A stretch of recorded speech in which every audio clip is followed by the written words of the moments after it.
welcome back to the shed this time. So we're in the shed. This is where the 92 and the 98 live.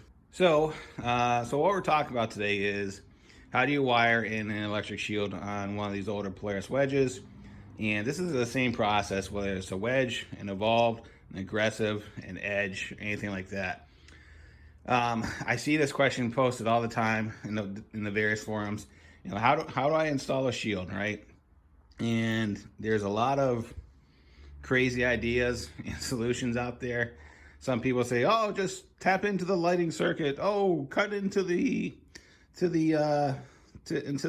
heated grip circuit. Cut into this. Cut into that." Well, what if I was to tell you, you don't have to do any cutting.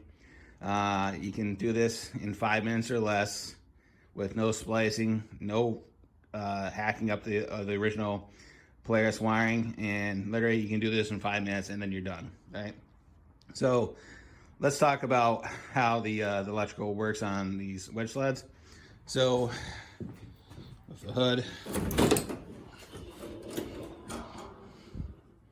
okay. So you got all the electricity coming, being generated out of the stator, and from the stator it can fluctuate over 12 volts, right?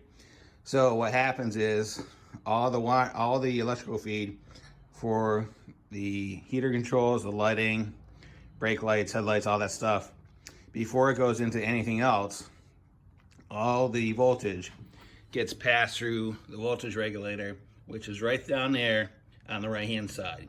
They typically have a yellow wire coming out of it, and it's held on below the key switch by 2 bolts, right?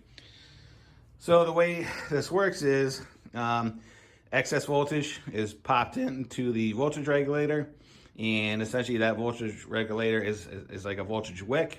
Anything over 12 volts, it absorbs it and it doesn't let it pass through. And then on the output, it passes a 12 volt clean signal to the heater circuits, the lighting, and everything else, right? So the way you can take advantage of this without cutting or hacking or anything like this, take your heated shield, pigtail, find a suitable place for it. So on this one, I have the mount for the factory tether on this, and then on the mount there's actually an excess hole, and I just routed the RCA plug through it, and it's held in there pretty tight. And then the wiring goes down, and what we're looking at right here is, here's the regulator. Here's the top of the regulator, right? So you have the black wire from the heated shield and the red wire from the heated shield. All you're gonna do is you're gonna take the black wire, put a ring connector on it, and attach it to the existing brown grounds that already exist on the regulator on the mount. So in case you're wondering, brown is always a ground. Yellow is always 12 volt regulated.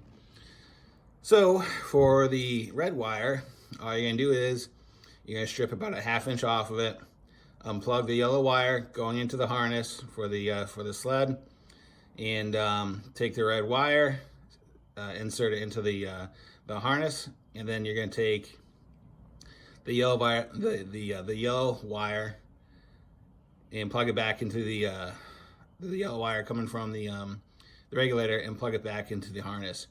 So what's going to happen is the red wire is going to get pinched in between the harness and the plug, and you're going to have 12 volts going to the RCA.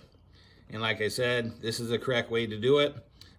You can have this done in 5 minutes, no hacking, no cutting, no splicing, right? So if there's any questions, comments, concerns, go and leave them in the comments box.